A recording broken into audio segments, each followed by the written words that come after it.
जय हिंद साथियों, आप सभी का हमारे चैनल गुरुकुल 21 में स्वागत है। आज आपके लिए हम एक नई और शानदार वीडियो लाए हैं पंचशील सिद्धांत। कुछ बच्चों की डिमांड थी कि सर पंचशील सिद्धांत के बारे में बताइएगा, इसीलिए पंचशील सिद्धांत पर हमने एनालिसिस करके इस वीडियो को बनाया है। पंचशील सिद्धांत है क्या? पंच मीन्स होता है पांच, शील मीन्स व्रत, पांच व्रत। ये दोनों व्रत जो हैं ये दोनों व्रत जो हैं चीन और भारत के बीच में लागू होते हैं। 1954 के बांडुंग सम्मेलन में प्रधानमंत्री जवाहरलाल नेहरू और चीनी प्रधानमंत्री चाउ एन लाई के बीच में इंडोनेशिया के शहर बांडुंग में यह समझौता हुआ था। पंचशील जो शब्द है बौद्ध धर्म का शब्द है। यह शब्द ही क्यों लिया गया? क्योंकि इस शब्द को लेने का तात्पर्य यह था कि दोनों देशों में बौद्ध धर्म को मानने वाले लोग थे, इसीलिए पंचशील शब्द को लिया गया। पंच मीन्स पांच, शील मीन्स व्रत, पांच व्रत। वो पांचों व्रत थे क्या? 1954 ईस्वी में पंचशील समझौता हुआ था। नेहरू भारत के प्रधानमंत्री नेहरू थे, प्रधानमंत्री पंडित जवाहरलाल नेहरू थे और चीनी प्रधानमंत्री चाउ एन लाई के मध्य यह समझौता हुआ था। पंचशील शब्द बौद्ध धर्म से लिया गया है क्योंकि दोनों देशों में बौद्ध धर्म के मानने वाले लोग हैं। पंचशील का अर्थ होता है पांच नियम। पंच मीन्स पांच, शील मीन्स नियम या व्रत, जो इस प्रकार है: अनाक्रमण, हस्तक्षेप, अहस्तक्षेप, एक दूसरे की एकता और अखंडता का सम्मान करना। हस्तक्षेप में यहाँ पर हम लोग क्या लग सकते हैं? आंतरिक मामलों में कि एक दूसरे के आंतरिक मामलों में हस्तक्षेप नहीं करेंगे, एक दूसरे की एकता और अखंडता का सम्मान करेंगे, समान आपसी आर्थिक लाभ के लिए परस्पर सहयोग की भावना विकसित करेंगे, शांतिपूर्ण सहास्तित्व। ये पांच व्रत थे जो प्रधानमंत्री पंडित जवाहरलाल नेहरू और चीनी प्रधानमंत्री चाउ एन लाई के बीच में हुआ था। इस समझौते के पीछे तात्पर्य क्या था? प्रधानमंत्री नेहरू अंतर्राष्ट्रीय स्तर के एक बड़े नेता थे, उन्हें अंतर्राष्ट्रीय स्तर की काफ़ी समझ थी, सूझबूझ थी। वह जानते थे कि चीन में साम्यवादी सरकार है और भारत में पूंजीवादी प्रजातांत्रिक सरकार थी,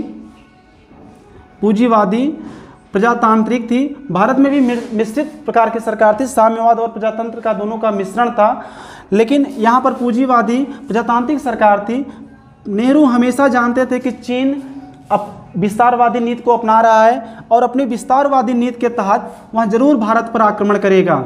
इसीलिए नेहरू कूटनीतिक रूप से चीन को फंसाने का प्रयास कर रहे थे कि चीन को हम फंसा कर रखे रहेंगे तो इससे क्या होगा कि कुछ समय के लिए हम भारत जो है अपना विकास कर सकेगा। क्योंकि हम जानते हैं कि 15 अगस्त 1947 में भारत को आज़ादी मिली थी। एक लूटा पिटा गरीब देश के रूप में नेहरू को विरासत के रूप में भारत मिला था, क्योंकि अंग्रेजों ने 190 वर्षों तक औपनिवेशिक काल में भारत को जितना भी चूसना था गन्ने के रस की तरह चूस करके इसे गन्ने की खुइया की तरह फेंक दिए थे। एक जीरो से मिले हुए भारत को नेहरू को बहुत आगे ले जाना था और चीन उसमें रुकावट आ रही थी, तो भारत ने कूटनीतिक ढंग से चीन को रोकने के लिए समझौता किया था कि कुछ समय तक चीन को रोका जाए, जिससे भारत अपने आर्थिक पुनर्निर्माण कर सके और अपनी सैन्य क्षमता को बढ़ा सके।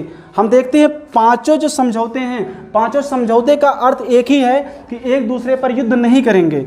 अनाक्रमण, हस्तक्षेप, एक दूसरे की एकता और अखंडता का सम्मान, समान आपसी आर्थिक लाभ के लिए परस्पर सहयोग, शांतिपूर्ण अस्तित्व। यानी पांचों का अगर मतलब निकाल कर देखेंगे तो एक ही है कि युद्ध ना हो, एक दूसरे पर आक्रमण ना करें। प्रधानमंत्री नेहरू अपनी होशियारी में थे, अपनी चालाकी में थे, हम चीन को बहका फुसला करके हम रोके रहेंगे, जिससे कि हमें एक समय मिल जाएगा, एक मौका मिल जाएगा कि हम अपने आर्थिक शक्ति को और सैनिक शक्ति को बढ़ा सकें। लेकिन चीन के मन में खोट पहले से ही था। चीन वह जानता था कि नेहरू हर हालत में युद्ध को रोकना चाहते हैं और वह उसके मन में यह पाप पहले से था कि कितना भी कर ले नेहरू, हमें युद्ध तो करना ही करना है। और जिसका परिणाम आकर देखते हैं, हिंदी चीनी भाई का नारा लगा, दोनों के देश में दोस्ती की काफ़ी मिसालें दी जाने लगी, लेकिन अंत में चीन ने धोखेबाजी करके भाईचारे में मतलब कि छुरा घोंपा और अक्टूबर 1962 में भारत पर आक्रमण करके इस पंचशील समझौते के जो महान आदर्श और उद्देश्य थे उसको नष्ट कर दिया। वास्तव में यह पंचशील सिद्धांत नेहरू की बहुत बड़ी विदेश नीति का एक हिस्सा रहा है। आज भी पूरी दुनिया में अगर शांति चाहिए, स्थिरता चाहिए, शांतिपूर्ण तरीके से मतलब अंतर्राष्ट्रीय स्तर पर एक अच्छा माहौल कायम किया जाए, तो आज पूरी दुनिया अगर इस पंचशील सिद्धांत का पालन कर ले तो पूरी दुनिया में समरसता का माहौल पैदा हो सकता है। लेकिन पूरी दुनिया जो है समरसता के स्थान पर कटुता को ज़्यादा महत्व देती है। इसलिए इस सिद्धांत का प्रासंगिकता तो खत्म हो गई है, लेकिन खत्म होने के बाद भी अगर जब भी दुनिया इस पंचशील सिद्धांत को अपनाएगी और पंचशील के सिद्धांतों पर चलेगी, तो हम निश्चित रूप से कह सकते हैं कि दुनिया शांति की तरफ बढ़ेगी, खुशहाली की तरफ बढ़ेगी, समृद्धता की तरफ बढ़ेगी। यही है पंचशील सिद्धांत, यही है नेहरू का पंचशील का आदर्श। इस वीडियो में हमने आपको पंचशील सिद्धांत के बारे में विस्तृत तरीके से बताया है। आशा करते हैं कि आपको यह वीडियो अच्छा लगा होगा। वीडियो अगर अच्छा लगा होगा तो इसे दोस्तों में शेयर करिएगा, चैनल को सब्सक्राइब जरूर करिएगा और लाइक करना मत भूलिएगा। जय हिंद। कितना बनाओ?